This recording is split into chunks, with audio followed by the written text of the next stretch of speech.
CTV News at 5 with Hudson Mack.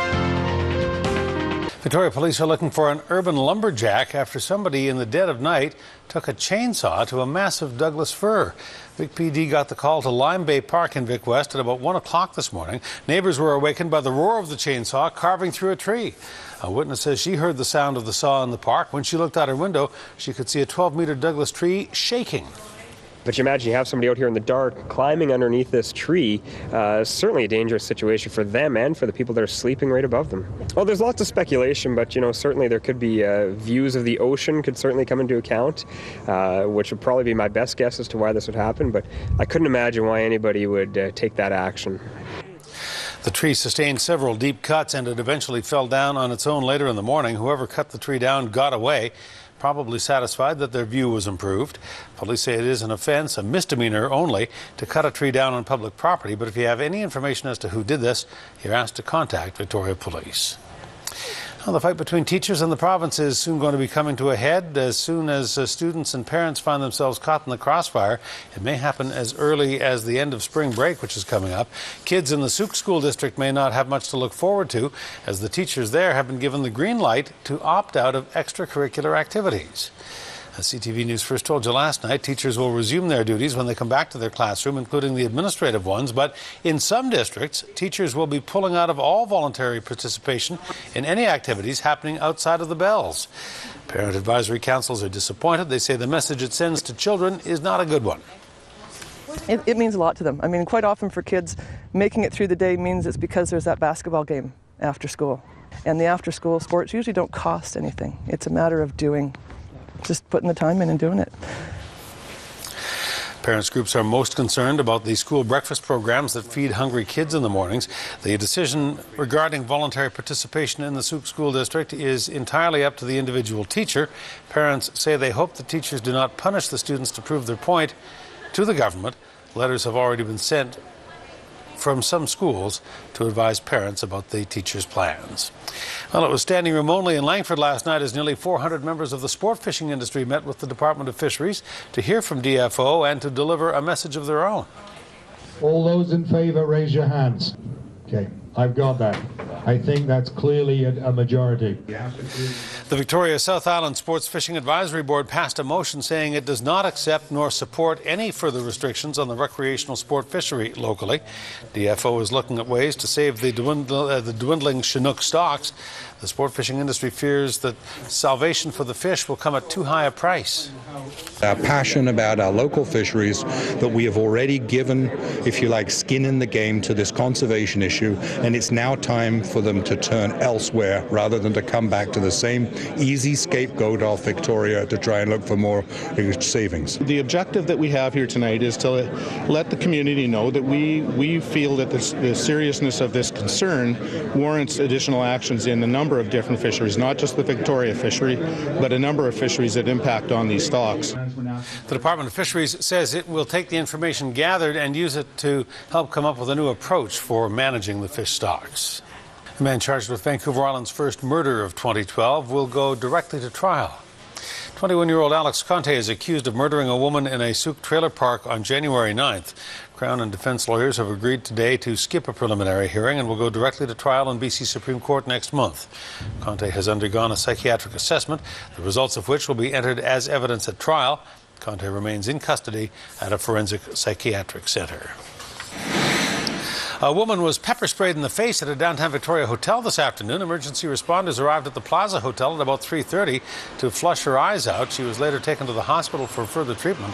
Police say they have a suspect in mind, about 40 years old, 5'11" with blue hair, rather blonde hair and blue eyes. Downtown street officers are looking for the suspect at this hour. Well, here's another sure sign that spring is here and here to stay. One of Victoria's favorite floating seafood restaurants has opened its doors for the season. Barb's Fish and Chips is back in business after its winter hibernation. And people were already enjoying their halibut and fries as they enjoyed the view of the inner harbor today. The restaurant says it has been a long winter, and Barb's is looking forward to a summer full of familiar faces. Hey. It's only the first day, busy, absolutely. Right from the time that we took down the shutters today, we already had customers lining up, waiting. A few of them cheered to see us open our doors again, so it's very exciting. I feel very grateful to be part of a company that is well known and has become sort of a local landmark now. And we are seeing a lot of familiar faces, a lot of friendly customers that are repeat, that come down to see us. Barb's Fish and Chips has been in the Inner Harbour for 28 years. Victoria City Council will make a final decision tonight on the future of the Johnson Street Bridge. A City Governance Committee voted last week to stay the course and go with option 1, which is to build the bridge as is currently planned. The price jumped by nearly $16 million after a consultant's report was released, bringing the total price of the new bridge to nearly $93 million. The mayor says the city needs to make its decision soon or risk missing critical deadlines.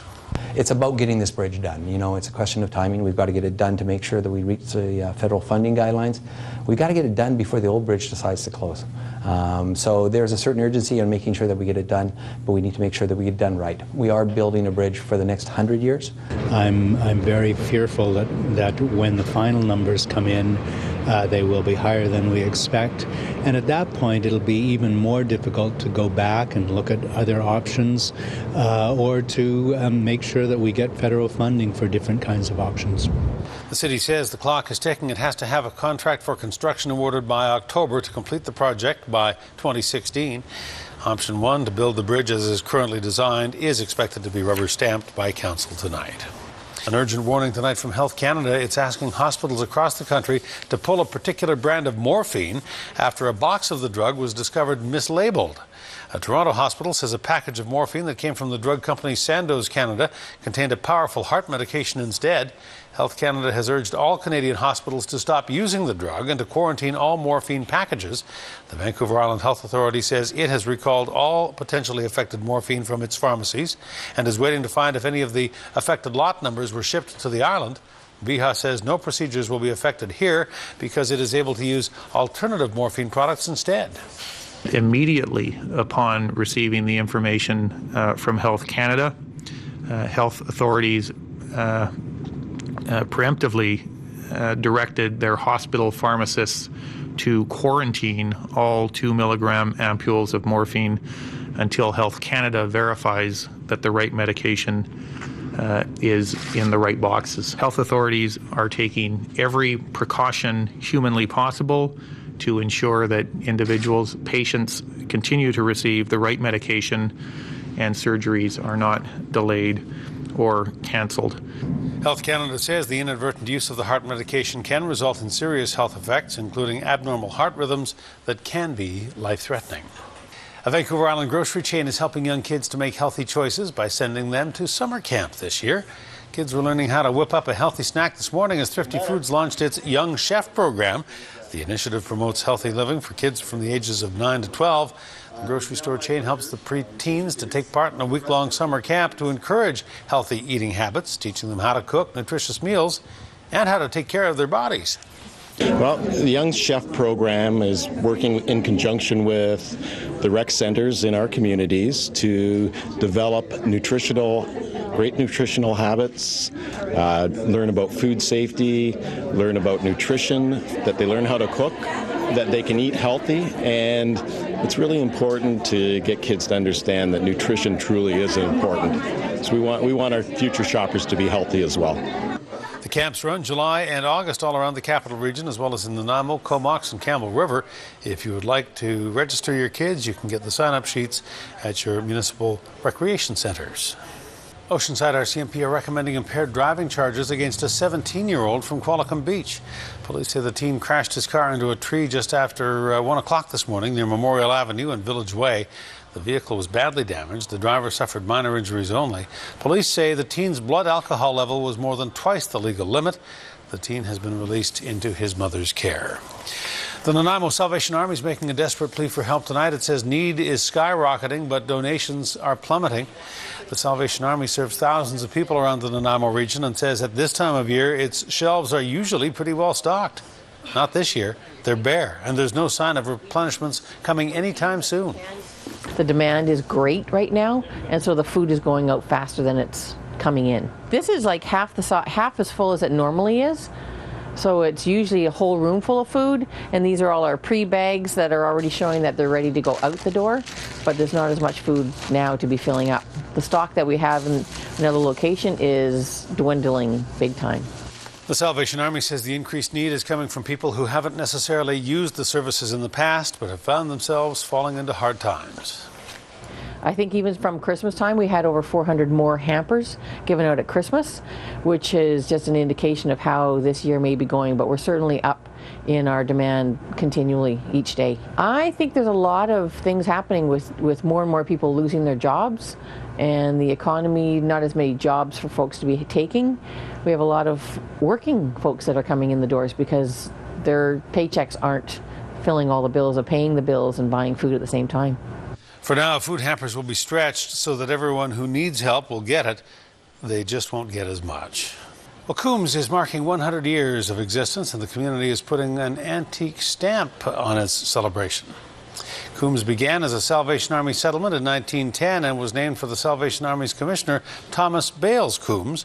Canada Post is issuing 2 commemorative stamps to mark the centennial depicting historic sites in Coombs. One is the French Creek Schoolhouse, which was built by the Salvation Army 100 years ago. The second shows the Coombs Fairgrounds, which also opened in 1912.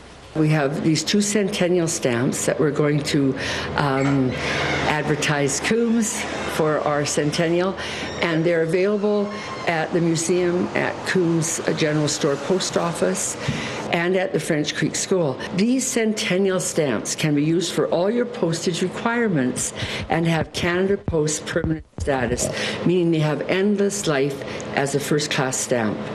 Centennial celebrations will be held in Coombs on the May-long weekend. To find out more about the community's history and the upcoming celebration, go to coombs100.com.